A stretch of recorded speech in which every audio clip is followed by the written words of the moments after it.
Gaku Kitada is a spineless nerd who got into an elite school on scholarship because of just how smart he is. Gaku has always had an interest in math right from his childhood. It's basically all he knows how to do, which is what made him the #1 pick. His school signed him up for the annual Math Olympiad exam, hoping he would easily be able to bag the trophy. But on the exam day, our boy chokes and literally ends up leaving his answer sheet blank. The next day, the principal and other members of the board confront him about this. Apparently, the school has always taken first place in the Math Olympiad since it was founded, but Gaku went and broke that streak, so the principal is really pissed off. Gaku just wanted to be a great modern-day mathematician, but now his dreams have been crushed. Now he spends most of his time working as a chef at the school cafeteria. He believes that even if he's able to get by with the scholarship money, he would still need to work part-time to support his dad. Otherwise, he would just be a burden. If there's no other complications, he should be graduating in about 6 months. His co-worker named Ayu hears his sob story and admits that it's kinda sad. She previously heard rumors of Gaku being the super smart guy in school, so she never expected to hear this kind of thing. As for herself, she's aspiring for a sports scholarship to the school and is still on the waiting list, so she's just working here to earn some allowance. That aside, she asks Gaku to tutor her dumb nephew since he's so smart, but he's not exactly cut out for teaching. He finds cooking to be an easy and effortless task, so much so that he can even zone out while cooking. While Gaku cooks, he accidentally squirts some ketchup on his face. Ayu panics and offers to wipe it off immediately, but Gaku himself isn't bothered in the slightest. He just continues to cook. Then at that moment, a light-haired guy in a hood walks into the cafeteria and spots the delicious meal Gaku just finished preparing. Gaku is done cooking, so he serves some to Ayu as her complimentary staff meal. She takes one look at it and her mouth starts to water. She's never seen a staff meal look this delicious before. She takes her first bite of it and her taste buds go on a roller coaster of adventure. Then all of a sudden, the hooded guy from earlier walks in and requests the same meal he just served her, but Gaku shuts him down, saying that meal is only for the staff. The hooded guy doesn't care about that. He picks up Gaku's plate and starts to devour it, and after he's done, he pats Gaku on the head like a dog and walks out nonchalantly. Later that day, Gaku has another meeting with the principal in his office. The news just broke out to him that Gaku has refused to join the upcoming Math Olympiad exam. Gaku is the top student at the school, so the principal and the board of directors feel that this would be the perfect competition for him to show off the school's strength, and also an opportunity for Gaku to redeem himself from the previous competition that he choked out on. But Gaku has already made up his mind. Because of what happened in the last competition, he feels that he doesn't have what it takes to stand out in national math competitions. After this is said, Gaku apologizes and walks out. The principal is really pissed. He slams his fist into his desk. As he walks down the hall, he runs into a group of 3 young individuals, and the one in the middle looks the most familiar. Before they cross paths, the guy in the middle asks Gaku for directions to the principal's office. Now that he takes a closer look at the guy, he recognizes him as the same guy who waltzed into the cafeteria and stole his staff meal. He warns him not to try that again. Gaku asks him what class he's in. The guy replies, saying he's not a student there, he's actually here as a chef. Apparently, the principal invited a bunch of important people for a catering service. They're currently looking for the principal, just to say hi to him. The guy in the middle suddenly switches up and says he doesn't want to see the principal anymore. He's more intrigued to see the kind of person Gaku it is. In the next scene, they both are seen in the kitchen together. The guy apologizes for his rude behavior today and offers to cook something for him. As they spend time together, Gaku learns that this guy is only 23 years old and he already has his own restaurant. He's really envious of that. The guy tells Gaku not to sell himself short though. Gaku is smart enough to enter the Math Olympiad exam. Just then, Gaku receives a phone call from his overexcited dad, who called just to ask him how things are going at school. Gaku tells his dad that he's been able to maintain his grades, and with the look of things, he would likely be able to get into Tokyo University. He promises his dad that he'll find a high-paying job eventually after he graduates, but his dad tells him not to worry about it.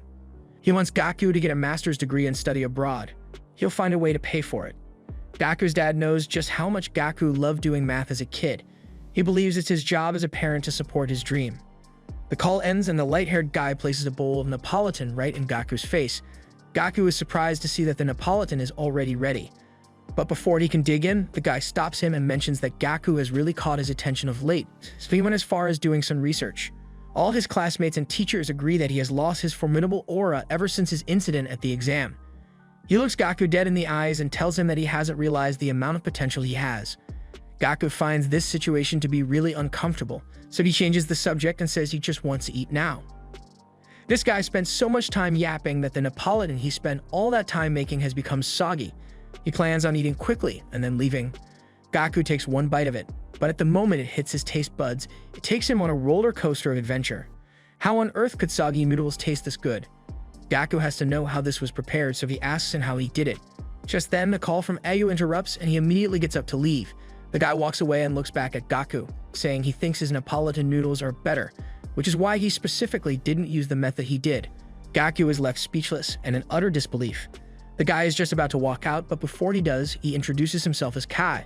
Then he leaves the room. With that being over, Gaku picks up Ayu's call. She's at school and is in a state of panic. She sends Gaku a picture of the school bulletin board that shows Gaku has been expelled. The school wants Gaku to return the scholarship money and are expelling him just because he won't participate in the school math Olympiad competition. What's he going to tell his dad that's working so hard to pay for his tuition? The principal looks down at Gaku as he kneels in the rain and tells him that he hates being humiliated more than anything in the world. Him handing in a blank paper during the exam brought nothing but shame to their school. Not to mention they lost a lot of sponsorship donations because of what he did. They even gave him a second chance to redeem himself with the upcoming math competition, but he trampled all over the principal's effort. The principal walks away saying there's nothing Gaku can do to fix this. He has to return the scholarship money. Ayu sees all that just happened and is about to run over to him, but Kai comes out of nowhere and beats her to it. Later that night, the principal is having an important meeting with some important guests. His school's reputation is on the line, so he can't afford for the food he serves them to be trash. Because of that, he invited the best chefs in the city. And as they walk in, the principal introduces them one by one. The guests drop their jaws as they find out that Kai is a gourmet chef and he's only 23 years old. Kai is also the owner of the infamous Chef K restaurant, which is a one-star restaurant in the city. The guests gasp as they hear this. The principal proceeds to glaze Kai unnecessarily, but the guests only get more and more impressed. Shortly after, the maid hands over the menu to the principal. He looks inside and is shocked to see that the main dish is Neapolitan noodles. The principal knows that's a very basic dish, but he still decides to trust Kai on his decision.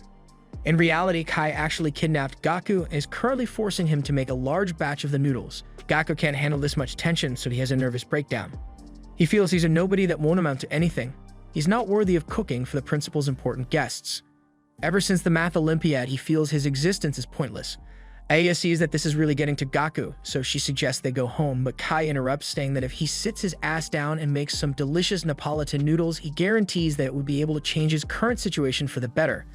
Kai gives him two options: to continue living his so-called loser life in peace or hold onto this glimmer of hope that could change his life. Gaku hears that and thinks about how hard his dad worked to get him this far. He can't let him down. Gaku still feels double-minded about it, but he puts on the apron anyway and is willing to cook now. He starts the cooking process but doesn't feel confident at all. He wonders why Kai wants him to make the Neapolitan so bad, even though his version was a lot better. Kai just looks at him with a smirk and tells him that he would need to think outside the box in order for him to make the perfect Neapolitan. Gaku thinks about that and gets a bright idea. He immediately starts to rinse the noodles in cold water and then stuffs it in the fridge. Aya sees this and is confused at would only make the noodles get soggy. Kai, on the other hand, has a bright smirk on his face. Shortly after that, the process is done and the noodles are served before the guests. They are clearly impressed by the serving style, but how will they react to the taste? The guests have all been served the Neapolitan noodles. They stare at it and find it quite disappointing for the chef to have made such a basic dish as the main course. But then after, they take a closer look and notice that these noodles aren't like the common noodles you find on the streets of Japan. Nonetheless, they take a bite of it and immediately widen their eyes in shock at just how delicious it is. They consider all the flavors that were put into that dish and how well they all go with each other. One even goes as far as saying that he could feel new flavors exploding in his mouth as he chewed. However, one of the snotty guests says that the taste of the noodles is pretty decent, but he still prefers high-class cuisine. But then our guy looks down at his plate and is shocked to see that he has already devoured the entire plate. As for the others, it gives them a feeling of nostalgia. Since they were kids, the taste that comes to mind is that ideal creamy taste. Gaku's Neapolitan noodles had that exact taste. The principal just stares at his guests in confusion, wondering why they are so immersed in the noodles. Why would they choose to show humanity at a time like this? But nonetheless, the principal just smirks because he knows he's just using them all. He's going to abandon them very soon. Then after everyone had finished eating, the principal asked everyone whether they enjoyed the meal. They all gave positive responses, saying that they never expected to have been moved by such a basic dish. Kai then leans over and asks the principal whether it would be okay to call in the chef that made the noodles. The principal agrees, saying it would only make sense to thank him for making his dinner with the guests such a success. But just then, the principal chokes as he sees Gaku walking out slowly. Kai then speaks up and says that when he first met Gaku, he had already pushed the quality of the Neapolitan noodles to the limit. Gaku got the order of ingredients perfectly. First of all, he adds the onions, and after what's known as the Maillard reaction takes place, you add the bratwurst and bell peppers. Finally, he adds the pasta and stir-fries with some ketchup. What Kai found most interesting is that Gaku sets the pasta to one side and then pours the ketchup onto the other side directly in the pan. Using this method helps raise the temperature of the ketchup faster, which helps get the perfect tomato aroma. The principal's guests hear it and are in total disbelief. They never expected that something so trivial would make such a difference. One more thing Kai found intriguing is the fact that whenever Gaku prepares Western cuisine, he always adjusts the temperature of the fork to exactly 45 degrees Celsius. This is what amazed Kai from the first time he met him. The guests think about it and admit that when they picked up the fork, it was very warm and comfortable. They believe that if they had a cold fork in hand, they would have felt less comfortable. All in all, they never expected the fork's temperature to be so pivotal. Kai mentions that he heats up the forks and plates in his restaurant as well, but Gaku just does it more efficiently. Kai has been glazing Gaku since he came out, and Gaku is honestly starting to feel a little uncomfortable. But Kai tells Gaku that not everyone would have been able to do this, so it must mean that he's special. Another thing was the texture of the noodles. It felt so soft and refined. To achieve this, Gaku explains that he rinsed the pasta in cold water after boiling, then he marinated them in red wine and vinegar and placed it in the fridge. The guests are even more impressed at Gaku's genius, but Gaku doesn't want to take all the credit for it. So he admits that he only figured out that method when Kai prepared Neapolitan for him. Kai equally admits that he intentionally made Gaku wait for a while before eating so that the noodles would get soggy. After hearing all this, they all stare at Gaku in heavy disbelief. The principal sweats profusely. He can't believe his eyes. Gaku prepares his dishes with meticulous calculations and theory, which is what separates him from the other chefs out there. Gaku is now considered a symbol of education at the Wells Academy. Kai then says this is the exact reason why the principal wants to introduce him to them. His guests hear this and immediately get excited. They start to praise the principal and even say they're going to increase the subsidy and school's funding just for Gaku's sake. The principal is still sweating profusely. He feels really embarrassed by this because it would mean he would be indebted to Gaku. Kai then leans over to the principal and informs him that his VIP guests are willing to support his academy as long as Gaku is in it. So if he refuses to praise him under these circumstances, things may take a wild turn. The principal has no choice but to submit. He bows and thanks Gaku for this opportunity, and just looking at the expression he has on his face, you can tell our guy hates every second of it. After this is done, Kai and his team walk away. Kai looks back at Gaku and assures him that his mathematical way of thinking is definitely meant for cooking, and if they are able to work together, they would be able to do things in the kitchen that have never been done before. In the next scene, Gaku snaps awake from this nightmare in a cold sweat, and immediately heads downstairs and sits with his dad. His dad is a little too excited that Gaku managed to get into the renowned Tokyo University. Gaku urges his dad not to act all excited and surprised because he knew for a fact that he did well on the mock exam. Then after, Gaku's attention drifts to a lady on the television known as Musashi. Apparently, she's a regular customer at the Math Olympiad. She brags and claims that she's going to get a perfect score on the entrance exam. Gaku's dad can admit that she's a baddie, but he doesn't like the fact that she's out there running her mouth. Gaku recalls the instance where he met Musashi in person. She asked him a simple math question, to which Gaku gave a simple answer back. But what she did was what Gaku found so interesting. She literally came up with her own theory to solve the question. From that point onwards, Gaku knew that she was an outstanding person. Gaku's dad sees that his son has started to get mixed feelings about the whole thing, so he rushes into the kitchen and dishes some food out to him. After Gaku has finished eating his breakfast, he thinks about how sweet life with his dad has been. He needs to figure out what he wants to do if he's ever going to be someone important in the future. He drops his plate and immediately tells his dad that he's going to head into Tokyo for a while. That statement takes his dad by surprise, and Gaku can see that, so he reassures him that he's going to be back soon. His dad isn't all that sure about what he has in mind, but he still tallies him to go because he knows this is something he needs to figure out. That said, Gaku spends the entire day traveling alone to the heart of Tokyo, in search of what will fulfill his heart's desire. He arrives at Kei's restaurant and is greeted by Rana, the sous chef. She instantly recognizes Gaku to be the one who made the famous Neapolitan noodles. She walks over to the wine cellar and offers him a glass. As Gaku holds the glass, she informs him that the temperature of all the glasses, plates, and doorknobs have been carefully adjusted for comfort and coolness of touch. The main reason Ran-Na is being so friendly to Gaku is because Kai had already spoken really highly of him in the past. That's where she learned the importance of controlling the temperature. Ran-Na has never seen Kai compliment someone like that, so he automatically earned her respect that way. Ran-Na offers him a seat and says she wants to make a meal for him. Gaku thinks about it for a second and refuses. He knows the average spending cost in this restaurant is like 8,000 yen, and he ain't trying to go broke. But Ran-Na informs him that Kai specially asked her to cook a dish for him when he came and asked him what the principle of the dish was. Kai's orders were if Gaku can convince her with his theory, he should stay here and wait for him to come back. Otherwise, he should take his transportation fee and leave immediately. Ran-Na walks over to him and drops a plate that has really beautiful decoration.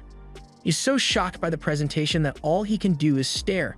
But before he can dig in, Ran-Na decides to be brutally honest and tells Gaku that it's going to be impossible for him to become a chef in this kind of restaurant. The culinary world is a really scary place, and she doesn't think that someone like him who isn't ambitious would be cut out for it. Then all of a sudden, Gaku interrupts her and politely asks her to stop yapping so he can actually taste the food now. He takes one bite of it and is taken on a flavor roller coaster. A few seconds later, he's easily able to deduce that the dish is mostly made of crab. He finds it really interesting that she combined pork and crab for this dish. As Gaku gives a detailed analysis, Ran-Na can't help but stare at the fire he has in his eyes. Then Gaku does something that makes Ran-Na gasp in shock. He asks for a pen and paper and begins to write math functions for the cooking process of this dish, and after a little while he drafts the perfect formula for the dish. Ran-Na can't help but admit that all the deductions Gaku has made so far have all been correct. However, she decides to give him a final test and asks him what he thinks about the crab. And to her surprise, Gaku is easily able to predict that it was crab roe that was used. A light smile forms on her face. She has found the one. Just then, Kai walks out from the back room and commends Gaku because he was correct about every single part of the meal. He walks up to Gaku and gives him a pat on the back for becoming a rookie chef. Ran-Na and her colleague just stare at each other in shock because they've never seen Kai in such a good mood with one of his chefs before. Gaku tells Kai that ever since the last time they saw each other, he couldn't stop thinking about the deal that he offered. The last time he was able to enjoy simple mathematics was when he was a kid, but now they can put his math to good use with cooking. It's really exhilarating for him. He also acknowledges that he never would have unlocked this side he never knew of without Ran-Na's cooking, so he thanks her for that. Ran-Na looks at him and is surprised he actually took time to appreciate his chef. Gaku isn't really sure whether he wants to be a chef or not. What he wants to know is the reason for this impulsive passion for cooking. Just then, one of the congressmen from the meeting earlier, named Weiichi, walks in reminding Gaku that he was one of the people that tried his amazing Neapolitan noodles and he's been his #1 fan since that day. Apparently, Weiichi became a sponsor of the restaurant because of Gaku, and today is his family member's birthday, so he promised to have Gaku cook specially for him. Kai looks to Gaku with a serious glare and tells him not to mess this up or else. Just then, Weiichi opens the door for his guest. Gaku looks towards the door and sees that it's Musashi, his old math Olympiad rival. It turns out that Musashi is the congressman's daughter. She recognizes him and is surprised to see him here of all places. Gaku lets Weiichi know that he met his daughter in the math Olympiad tournament, but they haven't seen each other since the spring training camp. Now that he thinks about it, Gaku realizes that it makes a lot of sense considering that they both have the same surname. Weiichi tells Musashi that Gaku is the amazing chef that impressed him with his Neapolitan noodles. Gaku hears that and starts to sweat, not knowing what to say, but Kai tells him not to be so modest all the time. He was the one that prepared those lovely noodles that day, so he should act like it. Still, Kai never expected such a coincidence of him and the customer being from the same math Olympiad training camp.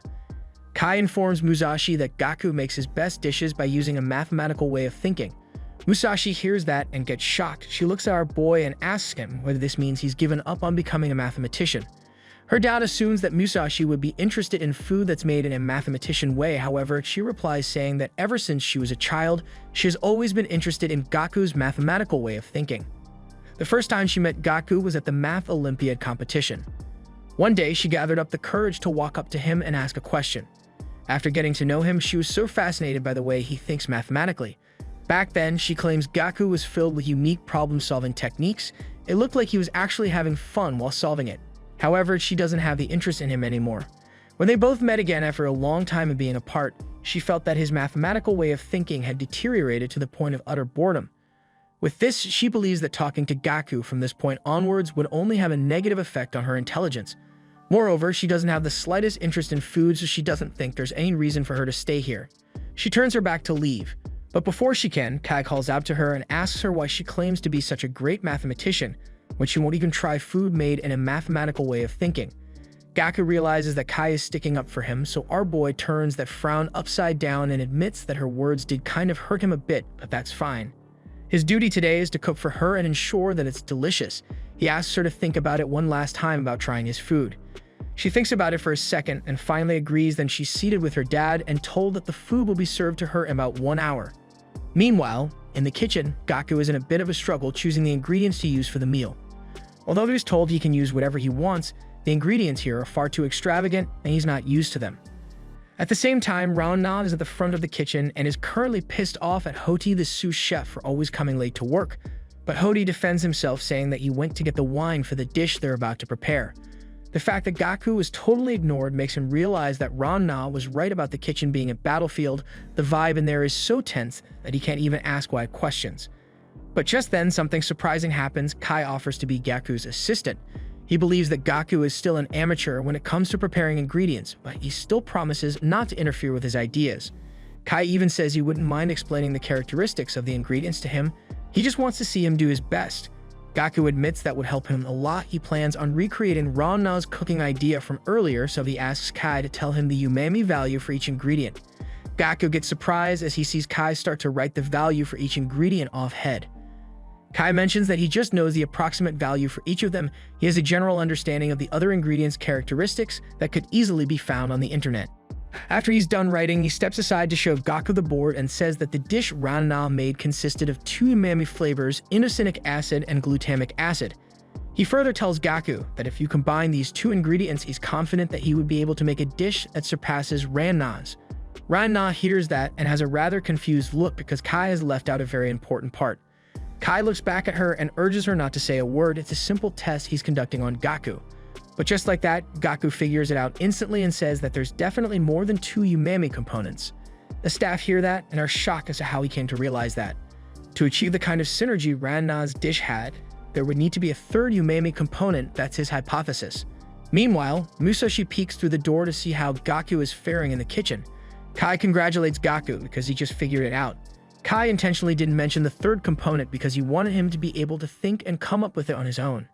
If he didn't come to this conclusion, that would mean he was just copying Rana's recipe, and in that case, he would have just told Gaku to get the hell out of there. After that said, Rana pours some oyster stock in a serving plate for Gaku to taste.